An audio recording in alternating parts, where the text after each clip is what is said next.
이슈의 핵심에 가장 가까이 그리고 쉽게 다가갑니다. 오후에 뉴스 세포를 깨우는 시간, 뉴스 오후 시작합니다. 인요한 리스크에 휩싸인 국민의힘 혁신이 유종의 미를 거둘 수 있을까요?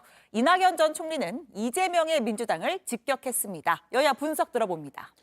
교권 침해에 대한 교육 당국의 대응이 구체화되고 있습니다. 서울시 교육청은 오늘 악성 민원 학부모를 고발했습니다. 자, 오늘도 쇼츠트랙부터 달리겠습니다.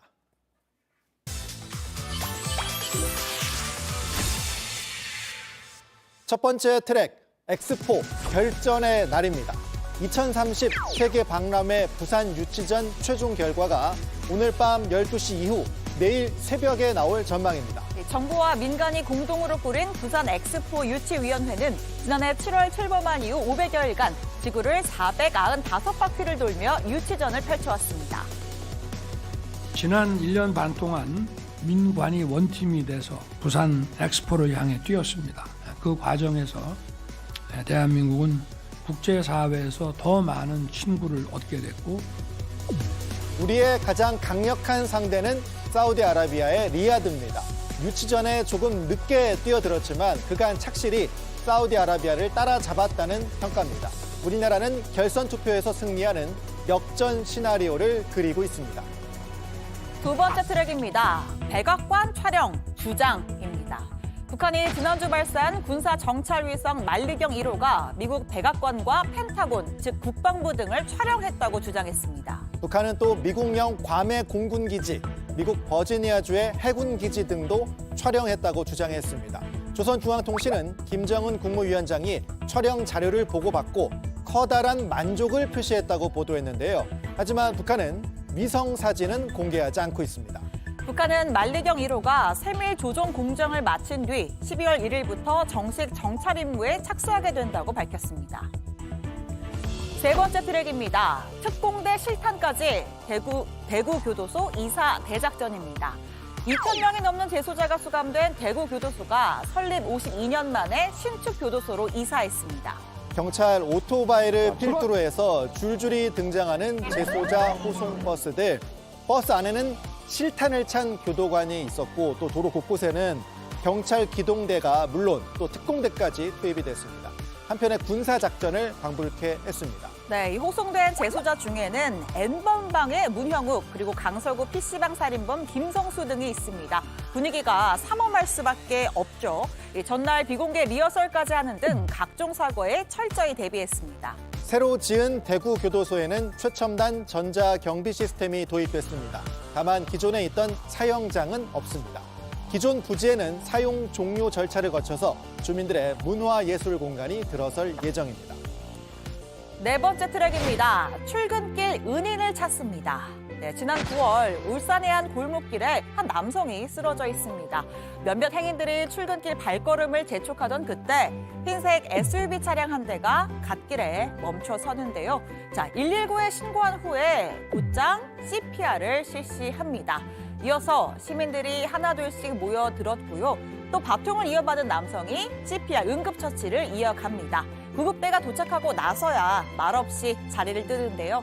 네, 쓰러진 남성은 세탁소를 운영하던 김모 씨입니다. 평소에 협심증을 앓고 있었고 닷새가 지나서야 의식을 찾았다는데요. 김 씨는 늦었지만 꼭 감사 인사를 전하고 싶다면서 자신의 생명을 구해준 시민 영웅을 찾아 나섰습니다. 네, 영웅이자 또 은인이죠. 회색 티셔츠에 백팩 차림, 30대로 추정되는 남성인데요. 소방 관계자에게도 인적사항을 알리지 않은 모양입니다. 모쪼록 확인이 돼서 꼭 감사 인사 전하면 좋겠습니다. 마지막 트랙, 사정거리 30m, 불법 작살총입니다. 경찰에 압수된 고무줄 작살총입니다. 쇠구슬 한 방에 콜라캔이 팡 하고 터져버리는 그런 위력을 가졌습니다. 콜라캔이 완전히 부서졌죠. 이번엔 화살촉을 달아서 발사했는데 역시나 캔을 관통해버립니다. 네, 경찰은 새 사냥이나 낚시를 하겠다며 불법 작살총을 만들어 판매한 태국인 부부를 검거했습니다. 2년간 420차례에 걸쳐 팔았고 액수가 6,500만 원에 달하는데요. 구매자 대부분이 국내 농가에서 일하는 태국인들이었습니다. 국과수 감정 결과 불법 작살총의 사정거리는 최대 30m에 달했고요. 약 15cm 거리에서 발사할 경우에는 인체를 최대 10cm 깊이로 뚫을 수 있는 위력이었습니다. 경찰 관계자는 단순 수렴용으로 확인이 됐지만 장치의 위험성이 높아서 유통 차단이 필요하다고 판단했다고 밝혔습니다. 네, 지금까지 쇼츠트랙 달려봤고요. 곧이어 원룸에서 정치 이야기 이어서 달리겠습니다.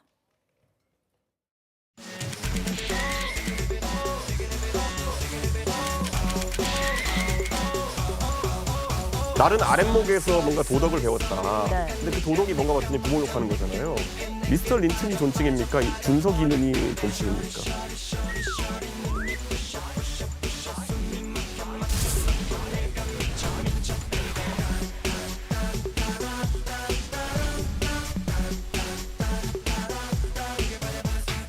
당내 민주주의가 억압되고 하는 것은 리더십과 무관하지 않다고 생각합니다.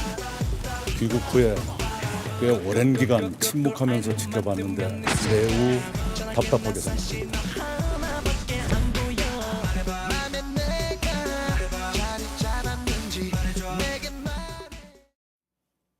네, 5시엔 뉴스 후 정치권 이야기 시내 원룸에서 이어가겠습니다. 오늘은 화요콤비 국민의힘 김병욱 의원, 더불어민주당 전용기 의원 두 분 모셨습니다. 안녕하세요. 네, 안녕하세요. 네. 자, 여야가 다 시끌시끌합니다. 국민의힘에서는 이 총선 공천에 직결되는 당무감사 결과가 어제 나왔고, 또 민주당에서는 이낙연 전 총리가 또 목소리를 내기 시작했는데요. 먼저 국민의힘부터 가보겠습니다. 첫 번째 주제, 하여간 수고하셨다. 이거 보통 마무리 인사로 하는 발언인데 좀 맥락부터 설명을 좀 하면, 자, 인류한 혁신위원장이 이준석 전 대표를 향해서 준석이는 도덕이 없다, 부모의 잘못이 크다, 이런 발언을 해서 좀 논란이 됐고요. 자, 이 전 대표가 어제 뉴스에 나왔거든요. 인터뷰했는데 이거 좀 못할 말 아니냐, 좀 패드립이다, 좀 반발을 했고, 인류한 위원장이 사과를 했습니다. 자, 그러자 이 전 대표가 하여간 그동안 혁신위원장으로 수고하셨다, 이렇게 이제 SNS에 올린 거죠. 자, 여기서 인류한 위원장한테 수고하셨다라고 말하는 의미는 진짜 수고했다라는 건지, 하여간 이 발언으로 인해서 혁신위는 소위 뚜껑 닫혔다, 이런 의미인지 어떻게 보십니까? 이준석 대표가 한 그 말의 뉘앙스는 그 두 가지를 다 담고 있는 것 같습니다. 사실 저희 국민의힘의 혁신위가 지난 강서구청장 보궐선거 패배 이후에 우리 당의 이제 현재 여러 가지 문제점들을 좀 해결해 보자. 그래서 총선에서 한번 민주당과 맞붙을 수 있는 다시 기초 체력을 한번 회복해 보자. 그런 차원에서 이제 구성이 되었고요. 사실 인요한이라는, 어떻게 생각하면 지금 여의도에서는 전혀 이렇게 상상도 못한 그런 분이 혁신위원장으로 오셔서 정말 동분서주하시면서 고군분투하셨죠. 그래서 지금 어떻게 보면은 저희 당이 이제 보궐선거 참패 이후에 거의 인요한 위원장이 이제 심폐소생술을 해서 응급처치로 좀 어느 정도 이제 기력을 회복시켜 놓았다고 볼 수 있고요. 특히나 처음에 와서 정말 광폭행보를 역대 어느 혁신위원장들이 하지 못한 그런 광폭행보를 했습니다. 그래서 우리 윤석열 정부 출범 이후에 비주류로 이렇게 좀 분류가 됐던 그런 당의 주요 인사들을 또 직접 만나기도 하고, 또 야당의 민주당 인사를 또 직접 만나기도 하고요. 또 과감하게 중진들이나 지도부 이런 분들의 또 험지 출마라든지 불출마 이런 것까지 요구하면서 우리 당이 뭔가 좀 변화하고 있구나, 변화할 수 있는 좀 힘은 남아 있구나, 이런 가능성을 보여줬다고 생각합니다. 그런 면에서 수고했다라고 볼 수도 있는데, 지금 어느 정도 이게 혁신위원장이 제안한 의제들이 지금 당장 당에서 수용되고 있는 상황은 아니기 때문에 그런 면에서는 좀 한계가 있는 게 아닌가.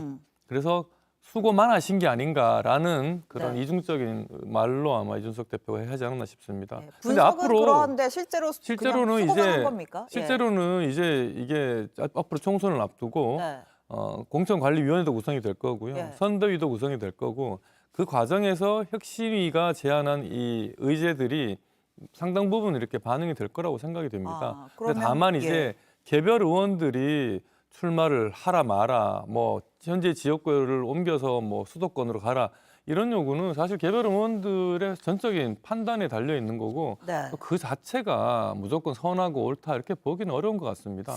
사실 혁신위가 출범할 때마다 이제 혁신위가 어떤 강제 권한 같은 건 없기 때문에 이런 식으로 좀 개개인의 판단에 맡기는 방향으로 좀 정리가 되는 경우가 많거든요.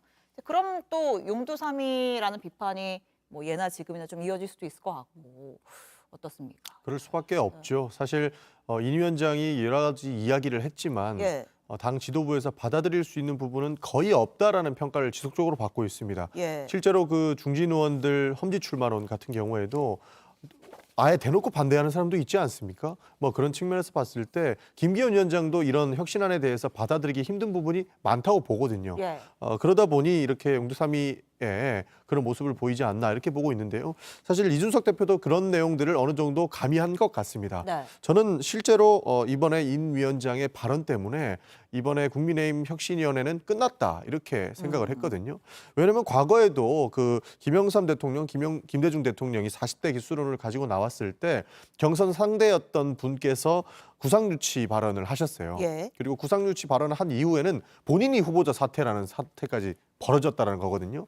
이 위원장도 결국에는 당 대표까지 했던 이준석 대표를 아직도 아이 취급하는 그런 말도 안 되는 행동을 보여주셨던 거고 그것을 본인 입으로 밖으로 내보냈기 때문에 이 부분에 대해서 사과하지 않고는 버티지 못할 것이다라는 생각이 먼저 떠올랐고 예. 사과를 한 이후에는 더 이상 힘을 받기에는 좀 어려운 부분이 많겠다라는 생각까지 들었었습니다. 알겠습니다. 일단은 뭐 끝날 때까지는 또 끝난 게 아니고 아직 시간이 좀 네. 남아 있기 때문에 국민의힘 지도부의 움직임도 조금 보면서 혁신위의 성과를 좀 평가를 하면 좋을 것 같고요. 자, 그리고 그 당무감사 결과가 나왔습니다. 자, 이건 좀 김병우 의원님께 질문 드릴게요. 지금 공천이랑 직결이 되는 감사 결과가 나왔고 이제 하위 한 20%는 이제 속된 말로 자른다는 거 아닙니까? 컷오프를 지도부가 권고하겠다고 했는데 여기서 또 하나 주목해 볼 만한 게 그 평가를 할 때 당의 지지율보다 그 해당 지역구 의원의 지지율이 낮으면 좀 따로 체크를 해서 보겠다.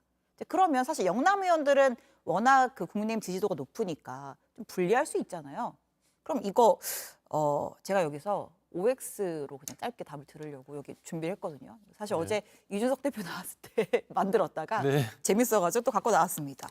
자, 국민의힘 당무감사 결과 영남권 천외계 포석입니까? 아닙니까? OX. X. 아, 포석 아닙니까? 네. 영남권 다 살려둡니까? 다 살려는 주는 게 아니라 예. 사실 저희 당이 네. 민주당에 비해서 공천과 관련된 정량적인 기준이 사실 없는 편입니다.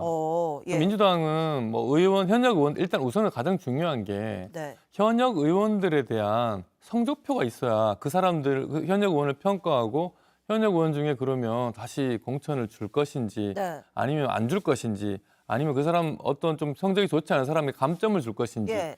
이런 그 입시 제도가 있어야 되는데 민주당은 그런 게 어느 정도 갖추어져 있습니다. 근데 저희 당 같은 경우에는 그런 정량적인 기준이 없고 사실 공천관리위원회가 구성이 되면 그때마다 예. 조금 임의적으로 아니면 또 그때 즉흥적으로 그런 룰들이 만들어졌고요. 기준이 또 바뀝니다. 그런 룰 예. 자체가 또 일률적으로 적용이 되었냐 또 그런 면에서도 좀 아닌 것 같아요. 지금까지 경험을 보았을 때는. 그래서 네. 당무감사는 늘 했었는데 그 당무감사가 뭐 성적이 상대적으로 좋지 않은 분들은 뭐 일률적으로 감점을 다 도입한다거나 뭐 그런 것도 아니었어요. 그 예. 당무감사 좋지 않은데도 단수 공천을 받은 분도 과거에 있었고요.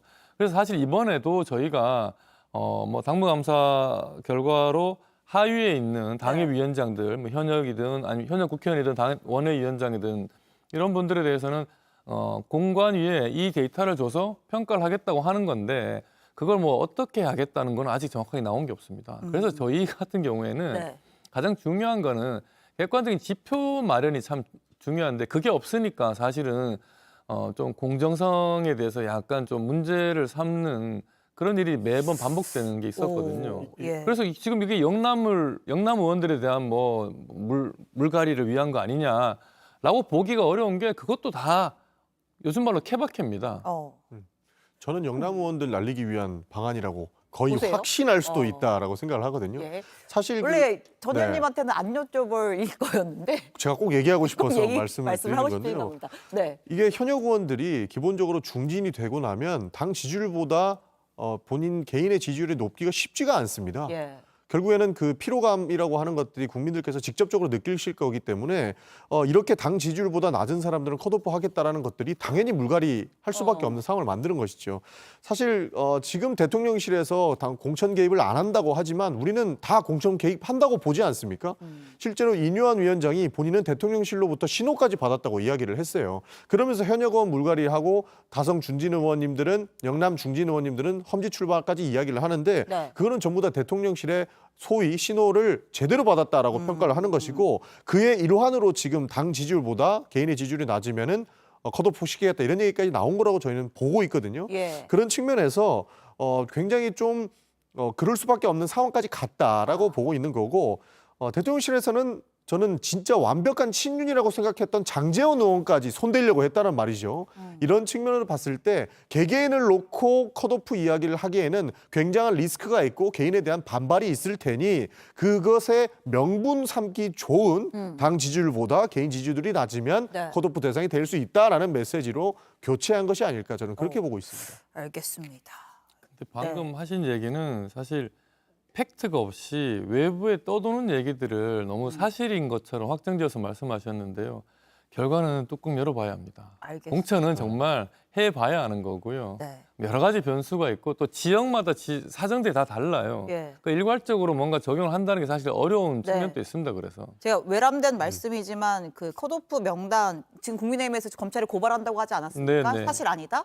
근데 명단에서 이제 이름들이 또 영남이셔서 그런지 또 이름도 있는 것 같은데 이거 아니 저도 안 믿어도 그 되는 겁니까? 예. 소위 말하는 그 찌라시 명단에 제 이름까지 있어서 예. 제가 이 당에서 수사를 하자고 제가 당에 공식적인 아니지만 얘기는 예. 했습니다. 그래서 당에서 지금 오늘 검찰에 수사 의뢰를 했죠. 예.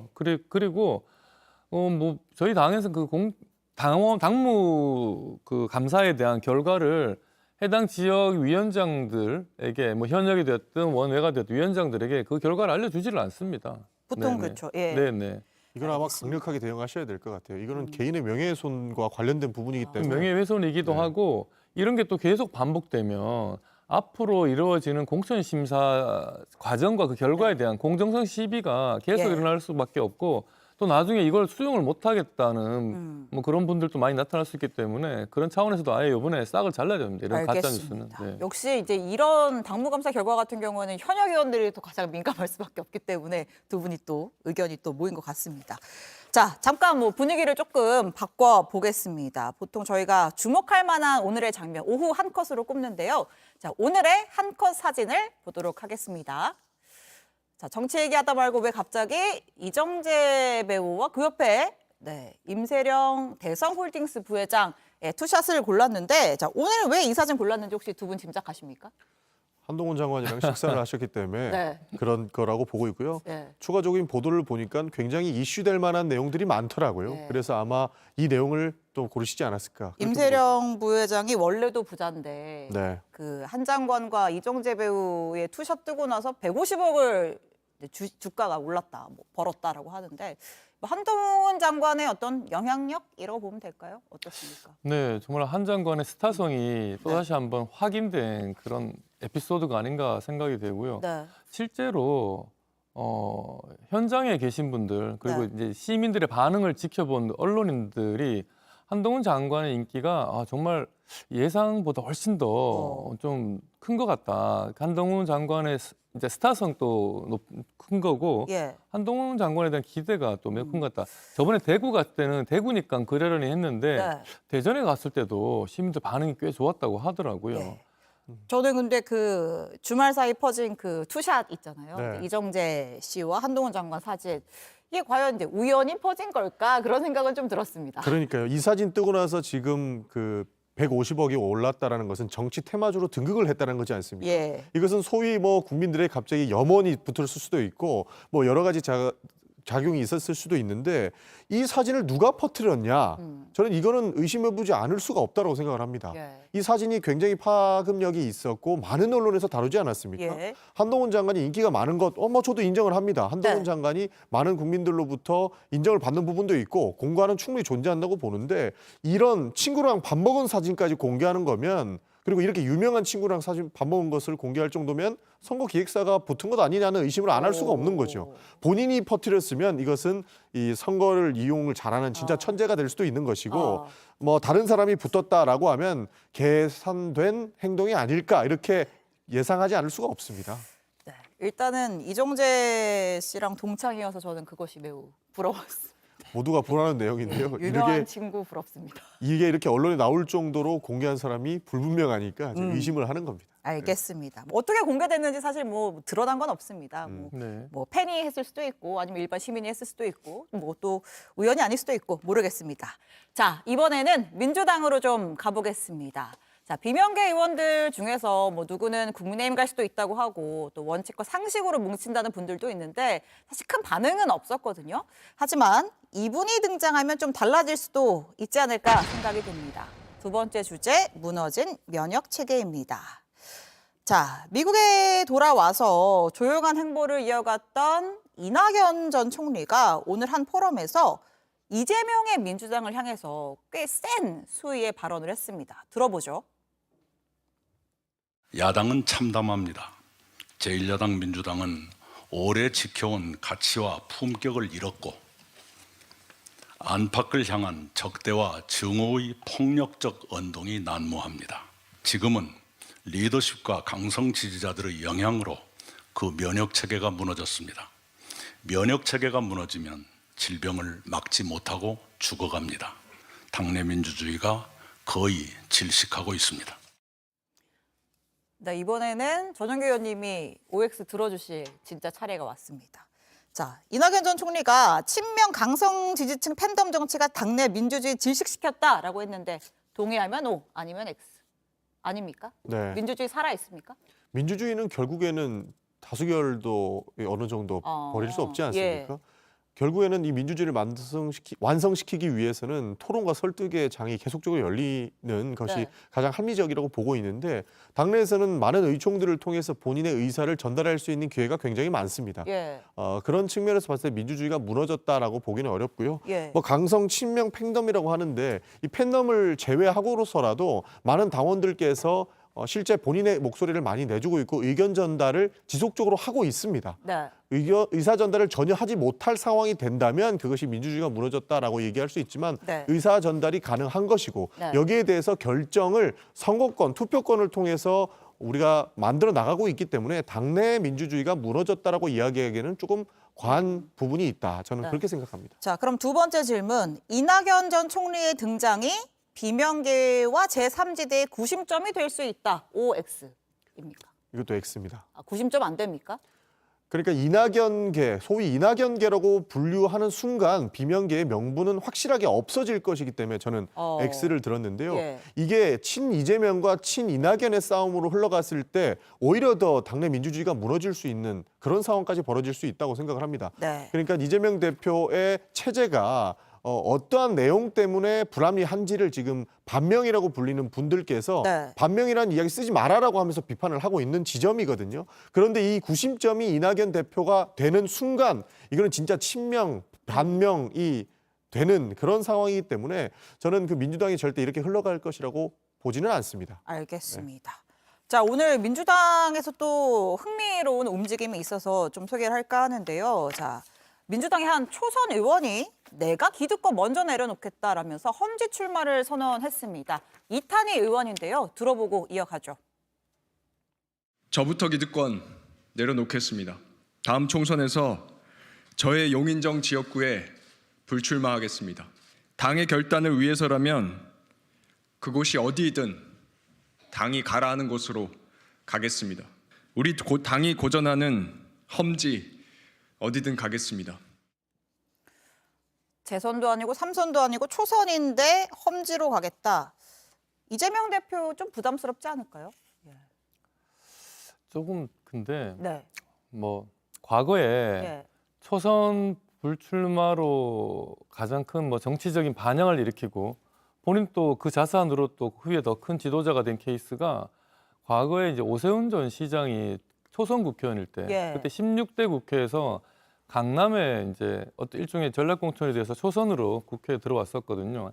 근데 이제 2002년 대선 그때 이해창 후보가 대선에 패하고 2003년 연말에 당시 한나라당 차떼기 논란이 벌어졌습니다. 예. 그때 이제 강남이면 저희 당 입장에서는 무조건 공천만 받으면 되는 곳인데 예.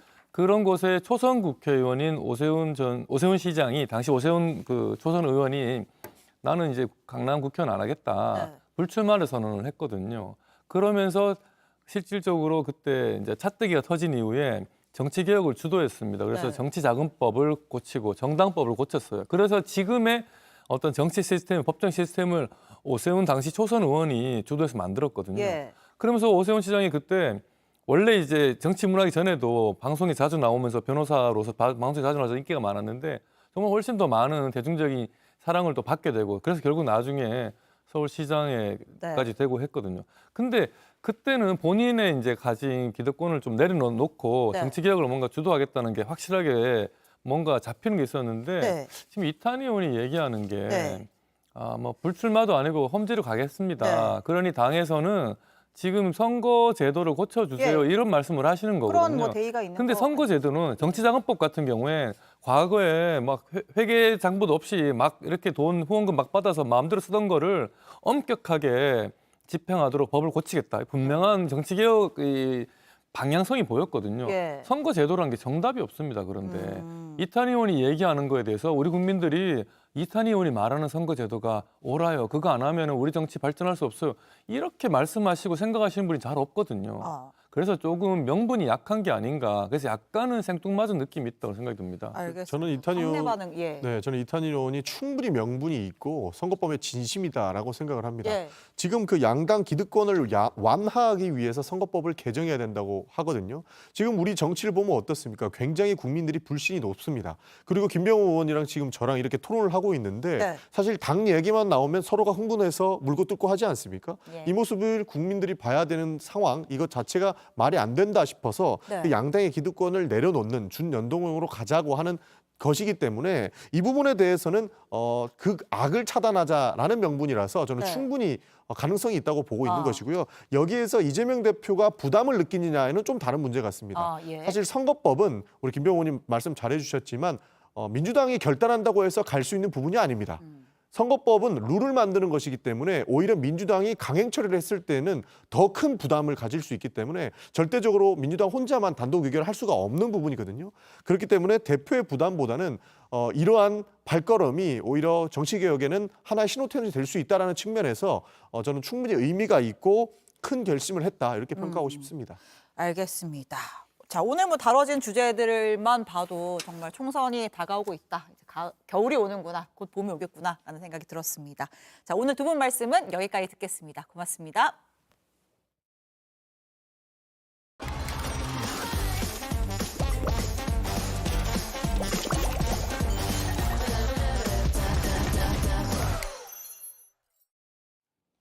네, 우리 사회 속 이야기는 뉴스룸에서 이어가겠습니다. 오늘은 화요일 신유진 변호사, 이경민 변호사 두 분과 함께하겠습니다. 어서 오십시오. 안녕하세요. 네. 자, 앞서 제가 오프닝에서도 설명을 드렸는데 첫 번째 사건, 교권 침해와 관련이 있습니다. 교육 당국의 대응이 강해지고 있는 상황이거든요. 키워드는 무더기 민원의 고발 맞대응입니다. 오늘 서울시 교육청이 한 학부모를 경찰에 고발을 했습니다. 네. 무슨 일이 있었길래 고발을까지 했습니까? 네, 그 지난 2월에 이제 한 초등학교에서 전교 부회장 선거가 있었습니다. 아. 근데 그 전교 부회장 선거에서 이 학생이 이 선거 규칙을 위반해서 이제 당선이 무효가 됐었거든요. 그러고 나서 이 부분에 대해서 이제 학부모가 학교의 교장과 교감을 상대로 이제 맘카페에 뭔가 이제 이런 내용에 대해서 이제 올리고 그 다음에 이제 무더기로 이제 고소 고발을 진행을 하는 걸 넘어서서 뭐 300여 건에 이르는 정보 공개 청구를 또 하기도 했거든요. 학교에다가? 예, 맞습니다. 예, 그래서 어쨌든 모든 것들이 어쨌든 학교에서 이런 것들을 사실관계를 확인을 해줘야 되는 상황에 이르게 돼서 이게 뭔가 이제 교육 활동까지 지장이 이르게 되는 그런 상황까지 지금 이르게 됐습니다. 그래서 이제 서울시 교육청이 이 학부모를 경찰에 고발한 상황인데 뭐 300건 정도 얘기를 하셨는데 뭐 고소 고발도 있다 그랬고 뭐 네, 그렇습니다. 어느 정도까지 민원을 넣은 거예요? 네, 이 아이가 예. 전교 부회장의 이제 뭐 어쨌든 규정을 위반으로 뭐 당선이 취소가 됐기 때문에 그와 관련돼서 자신이 궁금해서 뭐 자료를 요청하는 거는 가능하겠지만 예. 그런 것과 관련이 없는 학교의 인사 기록, 뭐 예산 카드 사용 내역, 뭐 사업 내역 이런 거를 무더기로 관할 교육지원청이나 뭐 국민신문고를 통해서 이거를 정보공개 청구를 하는 거예요. 그런데 이렇게 다른 기관을 통해서 정보공개 청구를 하더라도 결국에는 학교에서 전부 이런 행정 민원에 대한 그 대응 서류를 만들어야 되거든요. 그렇기 때문에 학교에서는 아예 업무가 마비될 정도였다라고 하고 심지어 이 학부모는 이 교감 선생님을 이제 아동학대로 고소까지 했었는데 그 검찰에서 또는 경찰에서 증거가 없다, 혐의가 없다라고 해서 불송치, 불기소 처분을 받은 바 있고요. 근데 이렇게 고소하는 과정에서 이 학부모가 이 교감 선생님이나 교장 선생님에 대한 이 명예훼손 내용도 있고 뿐만 아니라 학교에 대해서 무차별적인 이 정보공개 청구를 통해서 학교의 업무를 좀 방해했다. 이런 내용으로 고발이 들어간 것입니다. 아까 그 그래픽 한번 다시 한번 보여주시면 이제 한 300여 건에 대해서 정보 공개 요청을 하기도 하고 고소 고발도 진행을 하고 행정심판 청구도 하고 국민신문고에 청구하기도 하고 그러니까 이렇게 되니까 이제 학교 업무가 거의 마비될 지경이었다 이렇게 서울시 교육청은 판단을 했습니다.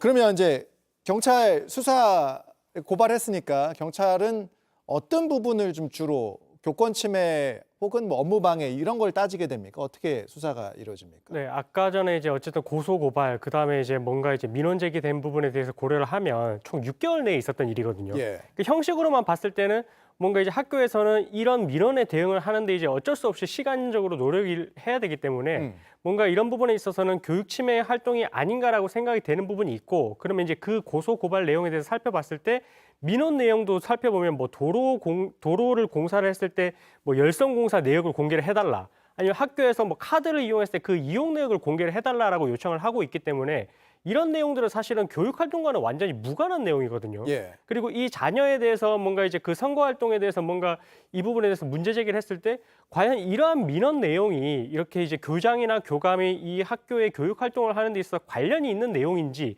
이런 부분도 이제 따져야 되는데 사실 이런 민원들이 들어온 내용만 봐서는 지금 엄밀히 따지게 돼서는 이제 학교에 대한 뭔가 이제 이런 안갚음, 뭔가 이제 교육을 활동을 하는 데 있어서 방해를 할 목적이 조금 더 큰 것 같아서 교권에 대한 침해가 있다라고 좀 보일 여지가 있어 보입니다.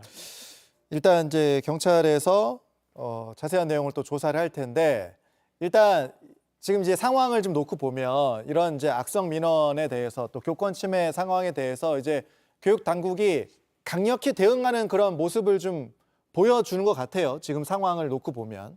네, 맞습니다. 이제 학교 측의 입장이 조금 바뀌게 됐는데 최근에 이제 서희초 사건에서 이제 그때 이후부터는 뭔가 교육 활동을 좀 중점을 두고 교육 활동을 하는 주체인 교사의 그런 인권에 대해서도 이제 보호를 하자라는 부분에 있어서 좀 의미를 강하게 두고 있거든요. 그렇기 때문에 이제 교육청에서도 강력히 대응을 하겠다라고 이렇게 밝히고 있고 이 부분에서도 어떻게 보면 이제 학교 측에서 이제 서울시 교육청이 이제 고발을 해달라라고 요구를 해서 이렇게 이르게 된 것이고 최근에 또 유사한 사례가 있었는데 그 사례 같은 경우는 이제 수능 시험에서 어제도 저희가 얘기했었죠. 예, 맞습니다. 학생이 이제 부정 항의를 한 부분에 대해서 이제 이 부분에 대해서 이제 그 학부모가 와서 감독관한테 이제 문제 제기를 하고 협박을 하니 이 부분에 대해서 이제 학교에서는 이제 뭔가 교육 활동에 대한 엄격한 침해가 있다 이렇게 봐서 이제 대응을 하겠다라고 하거든요. 이런 부분들을 종합적으로 검토를 해보면. 확실히 이 교육 활동에 대한 침해에 대해서는 엄격히 대응을 하겠다. 이런 방침을 보인 것으로 볼 수 있을 것 같습니다. 좀 강력하게 대응하고 있는 상황인데 그런데 이제 보면 그 고발이라는 것도 어차피 좀 후속 조치잖아요. 그렇습니다. 그러니까 사전에 좀 막거나 차단할 수 있는 조치들이 제일 중요한 게 아닌가 저는 그런 생각이 듭니다. 그렇습니다. 그래서 최소한 어느 정도를 사전에 교사의 교육 활동을 보호할 수 있는 방안이 없을까 싶어서 2가지 정도로 제가 좀 조사를 해봤는데요. 서울시 교육청은 이제 29일부터 유초중고 특수 학교 대상으로 학교 방문 사전 예약 시스템을 시범 운영한다고 밝혔습니다. 이게 이제 내일부터 운영이 되는군요. 네, 맞습니다. 그래서 이 사전 예약 시스템을 통해서 학교에 뭐 예를 들면은 뭐 교육 활동을 하는데 무단으로 방문을 해서 뭐 교실을 열고 그 수업 내용을 막 침해하고 이런 경우는 좀 차단이 될 수 있지 않을까 이제 그런 부분을 안전을 좀 확보할 수 있는 방안을 좀 마련했고요. 그리고 또 한 가지는 내년부터 경기 지역에서는 단순 학사 일정이나 뭐 단순 문의는 인공지능 챗봇이 답변하는 시스템을 도입한다고 합니다. 그리고 교사 개인의 휴대전화는 일절 공개되지 않는 것을 방침으로 한다고 합니다. 자, 일단 뭐 여러 가지 대책들이 계속 나오고 있지만 결국 중요한 건 이 교사와 학부모들의 신뢰관계가 어떻게 잘 회복이 될 것인가, 또 이게 가장 중요하지 않나 이런 생각이 듭니다. 두 번째 사건으로 넘어가겠습니다. 키워드는 안표를 어쩌나 이렇게 잡았습니다. 지금 이제 연말이잖아요. 콘서트도 이제 많이 열리게 되는데 늘 고칠덩이죠. 이제 안표 문제인데 이번에 좀 공론화가 좀 되고 있는 상황인데 과연 어떻게 될 것인가 두 변호사와 함께 따져보겠습니다. 영상 하나 저희가 준비를 했는데요. 하나 보여주시면 저게 얼마 전에 굉장히 화제가 됐던 영상이에요. 저 두 분이 왜 좋아하시냐? 신유진 변호사 아시죠? 네네네. 왜 좋아합니까? 저것이 바로 예. 그 어렵다는 예. 가수 이명웅 콘서트 티켓의 예매에 성공한 예. 저 기쁨의 영상입니다. 그렇죠. 저는 정말 저 마음이 너무 이해가 되는데요. 네. 사실 저도 저희 예. 집안에 저희 어머니께서 예. 이제 가수 이명웅의 팬이어가지고 본인은 팬 아니십니까? 저도 팬입니다. 본인도 팬이시죠? 네네네. 예. 저도 이제 영웅시대에 거의 가입한 팬입니다. 예. 그래가지고 저희 집안에서도 이거 전부 다 도전을 했거든요. 예. 전부 다 도전을 해도 정말 한 자리 겨우 성공하는 그런 일이 있어서 저희 가족들은 전부 밖에서 기다리고 어머니만 입장하시고 예, 그런 상황이 저희도 늘 이제 겪는 일이기 때문에 그러니까요. 예, 매우 와닿네요. 굉장히 감정적으로 네. 지금 공감하시는 내용인데 이영민 변호사는 어떤 가수 좋아하십니까? 저는 그 발라드 가수 중에 성시경 씨. 성시경 씨 좋아합니까? 좋아하는데 연말에 이제 보고 싶었는데 저도 사실은 이제 표를 예매를 할 수가 없어가지고 예. 저도 좀 이걸 논의를 통해서 좀 그러니까요. 한번 가보고 싶습니다. 그러니까 이게 지금 저렇게 팬들이 그 티켓팅을 하기 위해서 저렇게 애쓰고 정말 표를 얻으면 그게 좋아하는데 그걸 악용해서 노리는 세력들이 이제 안표 세력인 거잖아요. 뭐 이명웅 씨 콘서트 같은 경우에는 뭐 안표 가격이 500만 원까지 올라갔다고 막 그래가지고 이명웅 씨도 안표 굉장히 강하게 대응하겠다 이렇게 얘기했지만 글쎄요. 굉장히 그래도 안표 세력들이 횡행했단 말이죠. 그 청원이 공개 전환이 됐습니다. 그러니까 안표 관련 법률을 좀 개정해달라 이런 내용인데 자, 지금은 이제 이 온라인상의 안표를 처벌할 규정이 지금 마땅치 않은 그런 상황인 거죠? 네, 그렇습니다. 이 안표라는 이름상 예. 안표가 공연장이라든지 당초에 이 법이 개정된 거는 처음에 이 법이 마련된 거는 철도 승차권을 그 철도역에서 비싼 돈으로 웃돈을 주고 판매하는 거를 막고자 생긴 것이고 그러니까 이게 현장에서 직접 웃돈을 주고 판매하는 거를 막고자 생긴 법인데 이 법이 무려 50년 전에 마련된 법이고요. 예. 지금은 현장에서 누구도 티켓을 구하려고 하지 않고 이미 온라인 상에서 다 구매를 하는데 온라인 상에서 구매했던 그런 것에 대해서는 전혀 뭐 웃돈을 주고 판매한다 이런 것에 대한 규제가 전혀 없었던 상황입니다. 이번에는 좀 이 법률 자체는 확실히 좀 바뀔 필요가 있어 보여요. 네, 사실 이게 이제 안표 가격이 올라가게 되면 이게 어쨌든 보려고 하는 사람들도 이제 문제가 생기게 되고 가수 입장에서도 어쨌든 뭔가 많은 사람들에게 이제 공연을 제공을 하고 싶은데 그런 목적이 충족이 안 되니 이런 부분에 대해서 계속해서 이제 문제 제기가 되어 왔었거든요. 근데 이런 부분이 조금 더 이제 뭔가 표면화가 되고 확실히 이 부분에 대해서 뭔가 이제 형사처벌의 가능성도 열어둬야 되는 거 아니냐라는 말이 나오는데 경범죄처벌법에 이제 이 온라인 거래에 대해서는 또 그 규정 자체도 없다 보니까 사실 이거는 어떻게 보면 좀 입법의 공백인 것과 마찬가지인 상황이거든요. 그렇기 때문에 이런 좀 청원을 통해서 이런 법에 대해서는 조금 이제 개정법을 통해서 조금 처벌할 필요성이 있다. 이런 부분은 좀 확보를 할 필요는 있어 보입니다. 그런데 이제 법만 만든다고 해결이 될 것인가? 워낙 이제 안표 같은 경우에 이제 뭐 매크로라고 해가지고 뭐 시스템을 이용해서 뭐 자동 예매를 한다든가 이런 상황이 벌어지니까 과연 해결이 될 수 있을 것인가 이런 또 생각은 좀 들어요. 그나마 내년 3월부터 공연법 개정으로 지금까지 어디에도 규정되어 있지 않았지만 지금 말씀하신 것처럼 매크로를 이용해서 다량으로 자동 구매하는 것 자체를 불법으로는 규정을 했습니다. 그런데 문제는 이 판매 가격 자체에 대한 직접적인 규제 법조항이 없다는 게 문제인데요. 저도 직접적으로 이 표를 구하려고 뭐 백방으로 뭐 실시간으로 이제 애를 쓰다 보니까 도대체 이 표를 재판매 가격을 제한하면 그거를 아예 불법으로, 그러니까 자신이 구매한 가격을 초과해서 되팔 수 없다. 이렇게 법조문을 만들어 놓고 그것을 불법으로 규정해 두면은 그것에 대해서 어떠한 이익도 없기 때문에 당연히 먼저 이 표를 선점하려는 그 세력도 없어지지 않을까. 그래서 이 조항이 가장 필요한 조항이 아닌가 싶습니다. 덧붙이실 내용 있으세요? 네, 사실 이제 이 매크로를 이용해서 하는 것도 문제가 되지만 이후에 이제 표를 어쨌든 구했을 때 중고거래를 통해서 이제 거래가 되거든요. 그 과정에서 실제 이제 티켓 값을 보내주면 내가 보내주겠다 티켓을 이렇게 했는데 티켓 값만 받고 보내지 않는 경우가 또 많이 있습니다. 여기서 또 사기 사건들이 많이 발생하죠. 맞습니다. 예. 그래서 이제 표를 구하는 것도 문제가 되지만 표를 구한 것처럼 해서 이렇게 속여서 이런 또 기망행위를 하는 부분에 대해서도 또 엄벌에 처벌을 할 필요가 있는 것 같습니다. 알겠습니다. 자, 연말 콘서트 시즌이라 이 주제에 관심이 많으셨을 것 같아요. 자, 마지막 사건은 오후 재판소에서 풀어보겠습니다.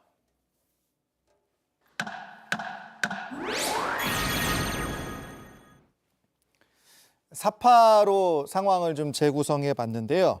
강원도의 한 리조트 이제 직원 사이에서 이제 50대 A 씨가 남성 A 씨가 있었고 아르바이트생인 20대 여성 B 씨가 있었습니다. 이제 뭐 회식 자리였는지 어쨌거나 이제 늦게까지 술을 마시게 됐는데 그런데 이 A 씨가 B 씨를 새벽에 인근 모텔로 데려가서 성폭행한 혐의로 재판을 받게 됐습니다. 자, 일단 A 씨는 합의된 성관계였다 이렇게 주장을 했죠. 네, 그렇습니다. 합의된 성관계일 뿐 성폭행이 아니라고 끝까지 부인을 했는데요. 사실 이렇게 끝까지 부인을 하는 경우에 이 여성의 피해자의 진술과 이 가해자로 지목된 피고인의 진술이 어긋나기 때문에 다른 정황 증거를 살펴볼 수밖에 없는 상황입니다. 하지만 이제 재판부는 이 남성의 주장을 이제 인정하지 않은 거잖아요. 어떤 부분들을 좀 살펴봤습니다. 네, 그렇습니다. 이 남성의 주장을 인정하지 않은데 살펴본 근거로는 이 둘이서 이제 모텔에 들어가는데 촬영된 CCTV 영상을 좀 분석을 했고요. 그리고 둘 사이에 나눈 카카오톡 대화도 전부 분석을 했습니다. 그런데 이 여성은 당시 기간제 아르바이트생이었고 이 정직원으로 채용을 희망하고 있었던 상황이기 때문에 이 50대 남성에게 어쨌든 술을 마시라고 했을 때 마실 수밖에 없었고 실제로 들어가는 영상이라든지 그런 걸 분석한 결과 기억이 끊겼다, 완전 의식이 상실됐다라는 그런 한거불능 상태가 인정이 돼서 중간간죄가 성립이 된 것입니다. 네, 그렇게 해서 이제 징역 3년이 이제 선고가 됐는데 방금 말씀하신 그 이제 한거불능 상태, 그러니까 기사들을 보니까 이제 패싱아웃이라고 하더라고요. 이 패싱아웃이라는 이제 단어가 저는 좀 눈에 들어오던데 이 재판부가 이 패싱아웃을 이제 판단하는 기준이라든가 이런 게 어떻게 되는지가 좀 궁금하더라고요. 네, 일단은 우리가 이제 주치 여부를 판단할 때 가장 필요한 부분이 이제 술을 얼마나 마셨는지. 그래서 이제 그런 부분에 대해서는 이제 계산서를 통해서 당시에 술을 몇 병을 마셨는지를 다시 한번 이제 회기를 해서 판단을 해보고요. 그리고 아무래도 객관적인 모습, 그러니까 그 사람들의 모습이 가장 잘 담겨 있는 건 CCTV거든요. CCTV를 살펴봤을 때 이 사람이 이제 어떻게 이제 걷고 있는지, 뭔가 이제 부축을 받고 있는지 아니면 뭐 엎혀서 가는지 이런 부분들을 통해서 또 판단을 할 수가 있고, 그리고 그 피해가 있었다라고 생각하는 그 시점에 이 사람이 혹시나 이제 다른 타인하고 카카오톡을 통해서 아니면 문자 메시지를 통해서 대화를 하고 있었는지, 만약에 대화를 했다라고 한다면은 거기에 이제 오타 여부가 있었는지 이런 부분을 종합을 해서 이것이 과연 패싱아웃인지 아니면 그에 이르지는 않았는지를 판단을 하게 되고, 근데 이제 패싱아웃이라고 하는 거는 보통 이제 의식을 상실했다. 뭔가 이제 우리가 이제 생각을 했을 때 술을 너무 많이 마셨기 때문에 내가 몸을 제대로 못 가누는 그런 상태를 이제 말하게 되거든요. 근데 이에 이르지 않은 이 상태를 이제 블랙아웃 상태라고 하는데 블랙아웃 상태라고 하는 거는 우리 뇌에 있는 이 해마라고 해서 임시 기억 저장소가 있습니다. 근데 그 임시 기억 저장소에서 술을 많이 마시게 되면 기억이 우리가 소위 말해서 필름이 끊긴다. 드문드문 기억이 나긴 하는데 제대로 이제 뭔가 이어져서는 기억이 안 난다 이런 이야기를 하거든요. 근데 이제 우리가 법조계에서 봤을 때는 이런 블랙아웃 상태라고 한다면은 이거는 패싱아웃까지는 이르지 않았기 때문에 판단하는 주체에 따라서는 이거는 상대방 입장에서도 뭔가 술이 만취됐다라고 보기에는 조금 애매한 부분이 있어서 만약에 이런 패싱아웃 상태였다라고 만약에 이 재판부에서 판단을 하게 되면 이 사람에 대해서는 무죄가 선고가 될 수가 있거든요. 그래서 아까 말씀드렸듯이 이 사람의 CCTV나 뭐 그때 당시에 술을 마신 양이나 이런 부분을 종합을 해서 블랙아웃 상태인지 패싱아웃 상태인지 여부를 판단을 하게 되는데 지금 만약에 이 상태에 대해서 판단을 하게 됐을 때 이제 살펴보게 되면 2019년 1월에서 12월 동안에 이제 살펴봤던 내용을 보면 재판부에서 판단했을 때 이 부분은 블랙아웃 상태이다라고 판단해서 불기소 처리를 했던 경우가 40% 정도 이른다고 합니다. 그래서 이런 부분에 대해서는 조금 더 이제 블랙아웃이 맞는지 여부에 대해서 제대로 면밀히 판단할 필요가 있고 이에 이르지 않는다라고 판단을 하게 되더라도 뭔가 감경의 요소로 또 판단이 될 수가 있어서 좀 엄밀하게 판단할 필요성이 있어 보입니다. 네, 이번 사건에서 이제 패싱아웃이라는 단어가 등장을 해서 이 패싱아웃 상황 또 블랙아웃 이 상황에 대해서 두 분과 이야기를 좀 나눠봤습니다. 오늘 말씀은 여기까지 드릴게요. 고맙습니다. 감사합니다.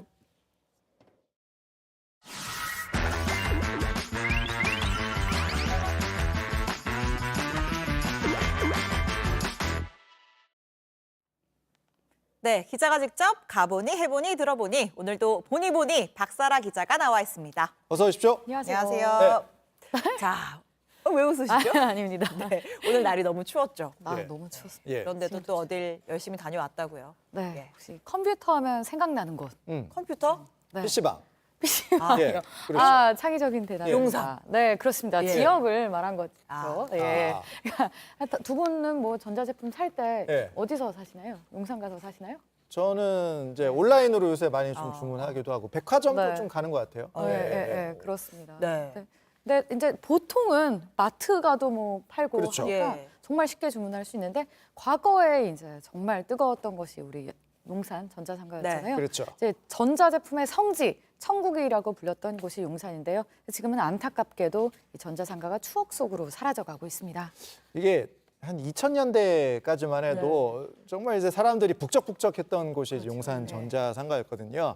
이로 이제 저희가 온라인 얘기했지만 온라인 판매가 뜨면서 조금씩 하락세였는데 지금 어떤 상황인지 한번 가봤다고 그렇죠. 하니까 네. 궁금해집니다. 영상을 보겠습니다. 네, 저는 지금 용산 전자상가에 나와 있습니다. 한때 전자제품의 성지였던 곳인데요. 지금은 많은 곳들이 문을 닫거나 이사를 갈 준비를 하고 있습니다. 한번 직접 가서 둘러볼게요.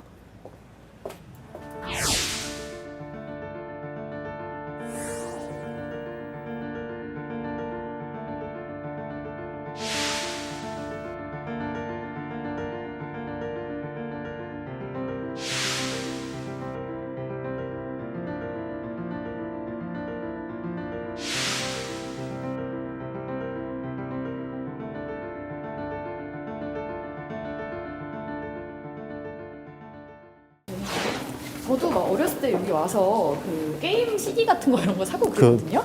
많은 사람들이 추억을 가지고 있죠. 옛날에는 그 소비자분들이 좀 컴퓨터를 아는 분들은 다 여기 와가지고 컴퓨터 부품을 사가지고 직접 조립을 하셨죠. 부품이랑 막 이렇게 사가지고 예. 조립하고 좀 그런 낭만이 좀 있었는데 옛날에는. 그렇죠. 이제 가끔 들리는 소비자분들이 와서 네. 그런 얘기를 하면 그런 시절이 있었지라고 우리는 회상을 하죠.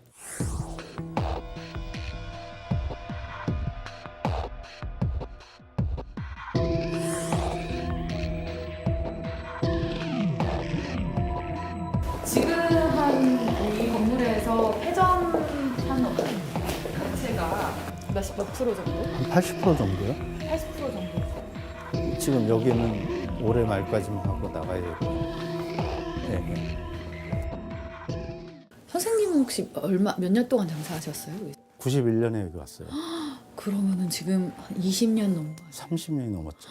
30년 동안 장사를 해오셨는데 언제가 제일 번성했어요? 굳이 뭐 따지자 그러면 처음에가 제일 좋았고 네. 그때 이제 불이 붙기 시작해가지고 근데 이게 아무래도 그 다나와 같은 가격 비교 사이트가 나오면서 약간 이제 거기도 여기도 이제 조금씩 이제 그렇다고 알고 있는데 특히나 컴퓨터 상가는 인터넷이 네. 어려운 게 네. 여기에서 아르바이트 하던 친구들이 네. 원가를 안단 말이에요. 저 인터넷에 나 이걸 오픈을 했단 말이에요. 네. 그러다 보니까 인터넷 판매나 여기서 판매하는 자체가 되게 어려워졌죠. 그것 때문에 물건은 예전보다 훨씬 많이 지금 보급이 되고 있는 상태다 하더라도 이익률은 줄었기 때문에 아무래도 우리가 가져가는 거는 많이 줄었다고 봐야죠. 요즘에도 그러면은 조립 PC 이렇게 해달라고 오시는 분들 많나요? 많죠. 많아요? 예, 왜냐하면은 대기업 PC들이 네. 기본적으로 대비가 되는데 대기업 PC들은 딱 정해진 제품만 하기 그렇죠. 때문에 게임을 한다든지 이럴 때는 그 안에 내용들이 바뀌어야 되거든요. 어느 특수 분야를 위한 PC를 원할 경우에는 나와서 조립을 하는 경우가 많습니다.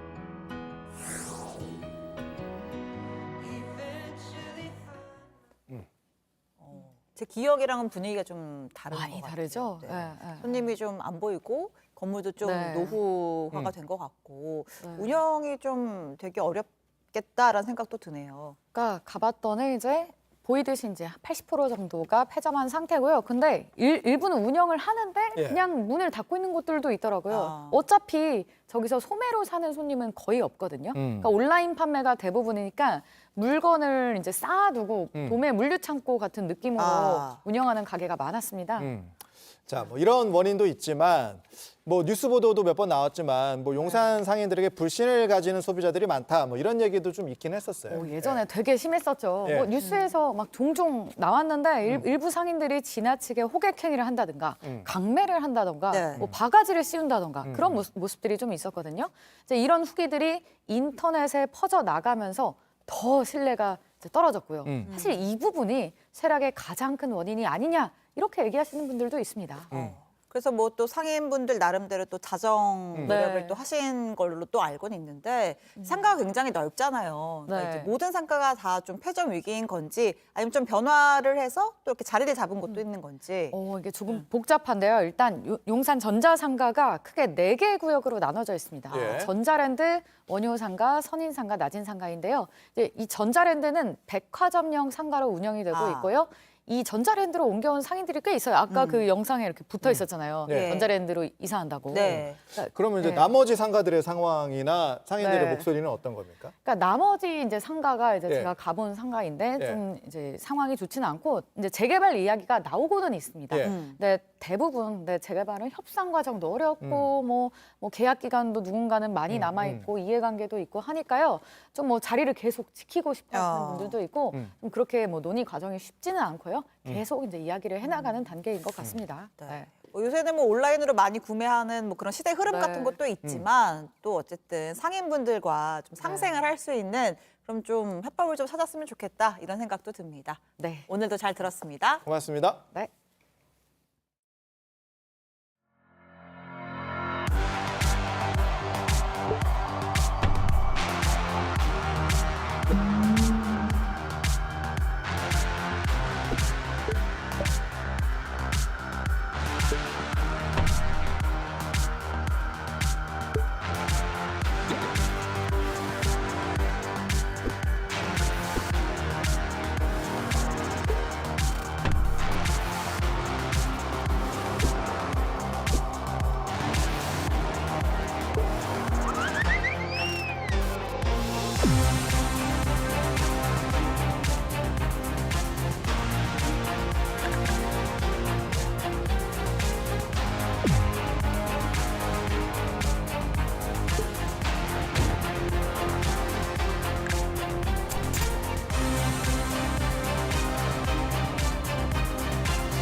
네, 뉴스 마지막 코너입니다. 오늘 온라인에서 가장 핫한 키워드 소개하는 코너죠. 네, 오후의 키워드 오늘도 오키도키 민키영 빅데이터 전문가 전민기 팀장과 함께하겠습니다. 어서 오십시오. 네, 안녕하세요. 반갑습니다. 전민기입니다. 네. 자, 오늘 첫 번째 키워드 바로 한번 가볼까요? 자, 첫 번째 키워드 좀 뜨거운 키워드입니다. 서울의 봄인데요.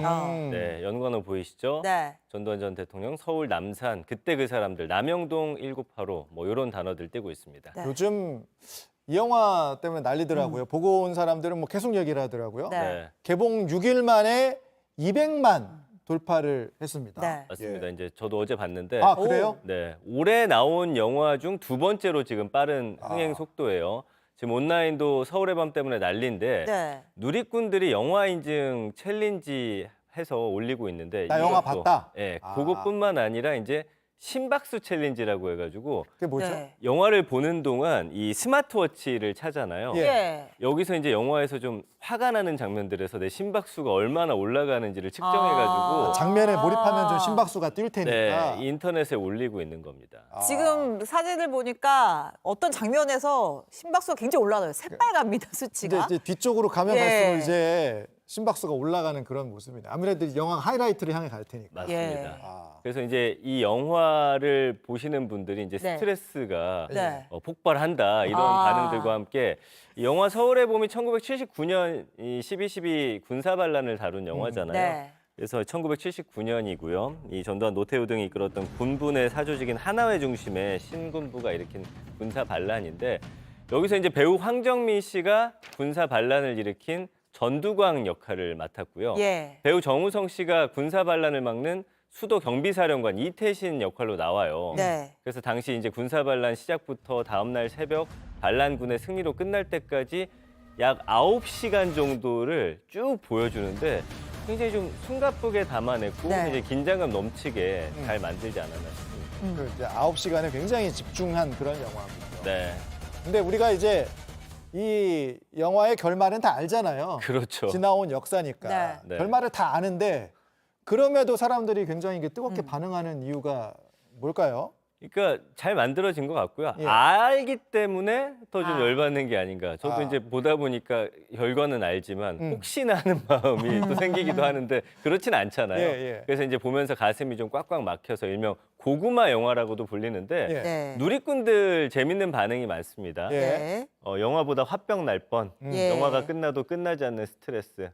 역사가 스포일러라서 더 열받는다 이런 단어들이 있는데 네. 사실 저도 이 영화를 봤거든요. 네. 두 분 다 예. 보셨어요? 황정민 배우가 연기를 너무 잘해서 이제 캐릭터가 정말 이게 살아있는 것처럼 느껴지다 보니 네. 저런 또 열띤 반응들이 나오는 게 아닐까 네, 그런 맞습니다. 생각도 듭니다. 그래서 지금 말씀해주신 대로 배우 황정민 씨가 전두광 역할인데 영화 끝나고도 이제 황정민 씨가 연기를 워낙 잘하니까 분이 안 풀려서 누리꾼들은 나와가지고 그걸 몰입을 하다 보니까 네, 황정민 씨의 다른 영화를 찾아보는 거예요. 뭐 예. 예를 들면 황정민 배우가 납치를 당하거나 아. 아니면 영화 속에서 누군가에게 맞는 역할로 나온 아. 영화들을 찾아가지고 지금 보고 있다고 합니다. 네. 알겠습니다. 우리 영화계가 뭐 그동안 좀 침체돼 있다 이런 얘기가 좀 있었는데 이번 네. 영화를 계기로 좀 다시 국내 영화계에 올라왔으면 좋겠습니다. 네. 네, 두 번째 키워드 갈까요? 자, 두 번째 키워드는 이완용입니다. 아, 네, 연관어 보이시죠? 네, 외국노, 일본인, 독립운동가, 생각, 독립전쟁 뭐 등등등의 단어가 보입니다. 예. 그 두 번째 키워드도 좀 답답한 느낌이 좀 드는데. 그렇죠. 네. 예, 고구마 같은 상황입니까? 네. 약간 이게 어떤 내용인지 좀 설명을 드릴게요. 네. 유치원 앞에 예. 이완용의 비석이 세워져가지고 좀 온라인에서 화제가 된 거예요. 네. 그래서 이제 반응들이나 뭐 요 내용을 보면은 네. 이완용 생가라고 써 있고 을사늑약 후 뭐 내각 총리 대신이 되어 매국 내각의 수반이 되었다. 뭐 이런 등등의 내용이 쭉 이제 써 있는 거예요. 예. 이게 지금 분당 백현동 아파트 단지 앞에 세워진 비석인데 예. 인근에 아까 말씀드린 대로 유치원이 있습니다. 예. 네. 여기가 이제 이완용 생가터여서 이렇게 표도를 만들어 놓은 거라고 해요. 예. 그래서 약 300만 원 예산 들여서 만들었고 이완용의 일대기가 400여 자로 새겨져 있습니다. 예. 그래서 뭐 개인사라든지 역사적 사실, 친일 행적들이 담겨 있다고 합니다. 근데 이게 읽어보면은 뭐 매국 대신이다, 뭐 친일 행적이 담겨 있다고 하는데, 그러니까 언뜻 외관만 봤을 때는 약간 기념비 같은 느낌이 그러니까 좀 들어요. 그냥 모르고 대충 보면 위인인가? 뭐 이런 같은데? 생각이 들 수도 예. 있잖아요. 맞습니다. 예. 그래서 역시나 주민들도 좀 비슷한 반응이거든요. 예. 주민들 반응을 보면은 네. 자, 외관상 일반 기념비와 큰 차이가 없어 오해를 부를 수 있다. 등교하는 아이조차 왜 우리 학교 앞에 있냐라고 물어볼 정도다. 이런 반응들이 나오고 있거든요. 네. 이거를 세운 주체가 있을 거 아닙니까? 네. 네. 왜 그랬습니까? 어떤 이유가 있을 거 아닙니까? 네. 그러니까 이게 이제 그 성남문화원에서는 네. 친일 행적 비석으로 세워서 경각심을 주자는 차원에서 설치를 했다라고 하는데 있는 예. 그대로 친일 행적을 담아주자. 네. 아. 근데 이제 말씀해 주신 대로 약간 기념비처럼 보이기도 하고 누리꾼들도 그러다 보니까 부정적인 반응이 많습니다. 네. 자, 이거 올린 이유는 역사는 있는 그대로 봐야 된다. 뭐 이런 식으로 올렸는데 예. 반응이 안 좋은 건 아니 생가 독립유공자인 줄 반역자의 집이라고 해라. 아이디어 낸 공무원 누구냐? 세금이 아깝다. 그래서 취지는 나쁜 게 아닌데 이걸 받아들이는 입장에서는 너무 기념비처럼 보이다 보니 좀 부정적인 반응이 너무 많아졌습니다. 네, 결국은 오늘 철거하기로 결정을 했다고 합니다. 그렇군요. 네. 알겠습니다. 조금 글쎄요.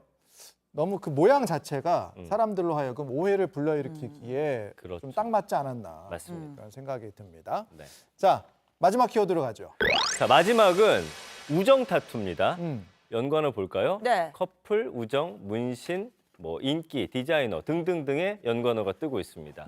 저도 관련 기사를 좀 봤는데 그래요? 예, 요새 청소년들 우리 젠지 세대 사이에서 이제 우정 타투가 유행이라고. 맞아요. 저 때는 이제 우정 반지를 끼거나 그런 거 많이 했죠. 우정 다이어리 이런 거 썼는데. 맞습니다. 예. 네. 그래서 요즘 이제 청소년들 사이에서 친한 친구랑 우정 타투하는 인기래요. 그러니까 서로 같은 문신을 새기거나 뭐 이러는 거군요. 예. 맞습니다. 뭐 예를 들어서 박앵커님이랑 저랑 예. 뉴스 써놓고 제가 오후 이렇게 아, 해가지고 그래서 같이 이렇게 커플 예, 타투. 크로스. 아. 그래서 이제 우리 때만 해도 사실은 예. 타투한 연예인들 찾기 어려웠는데 네. 요즘은 정말 타투가 좀 친숙해지긴 했어요. 뭐 BTS라든지 유명 아이돌들도 우정 타투 사진이 화제가 되면서 청소년들도 친구들이랑 타투샵을 찾는 경우가 굉장히 많아졌고요. 예. 해시태그로 우정 타투 검색하면요. 친구와 타투한 사진을 올린 청소년들을 정말 쉽지 않게 찾아볼 수가 있고 이 타투를 홍보하는 게시글도 상당히 많습니다. 저 이 옛날에 그 뭐지?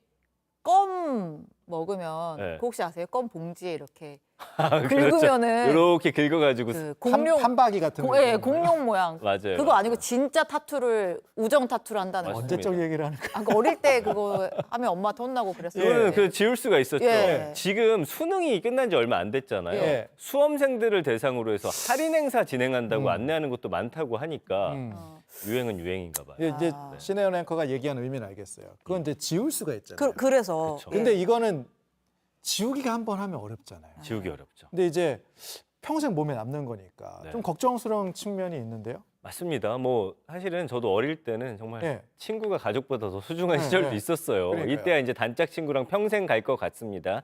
뭐 평생 가는 친구도 있죠. 예. 그러나 이제 사람 일이 그렇게 안 그러니까요. 되는 경우도 있어요. 네. 그런데 저렇게 작은 타투가 보니까 하는데 30분도 안 걸리고 가격도 한 10에서 20만 원 정도면 하는데 문제는 말씀해 주신 대로 지우는 건 정말 차원이 다른 시간과 돈이 필요해요. 예. 지우는데 수백만 원씩 드는 건 기본이고요.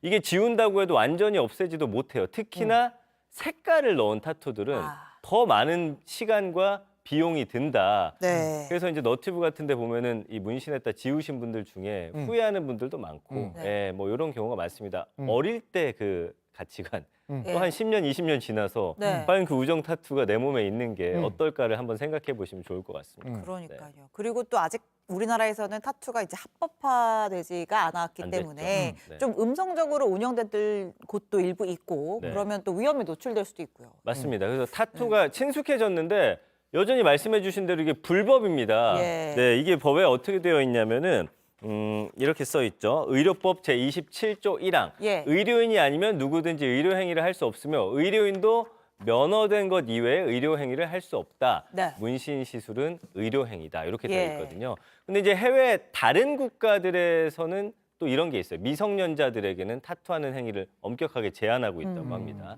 근데 미국에서 이제 미성년자가 타투하기 전에 부모나 법적 보호자의 동의가 필요하고요. 그다음에 이제 동석 같이 가야 돼요. 근데 시술 전에도 이제 절차와 향후 발생할 수 있는 합병증 같은 걸 자세히 또 설명하게끔 하고 있고요. 네. 영국에서는 원칙적으로 미성년자 타투가 위법인데 네. 우리나라 지금 이렇게 청소년들 한다 좀 문제가 되지 않을까라는 예. 생각이 듭니다. 네. 신중하게 선택하면 좋겠네요. 네, 예. 알겠습니다. 오늘도 잘 들었습니다. 고맙습니다. 감사합니다. 네, 뉴스 오늘 준비한 소식은 여기까지입니다. 네, 저희는 내일 더 좋은 뉴스로 찾아뵙겠습니다. 고맙습니다.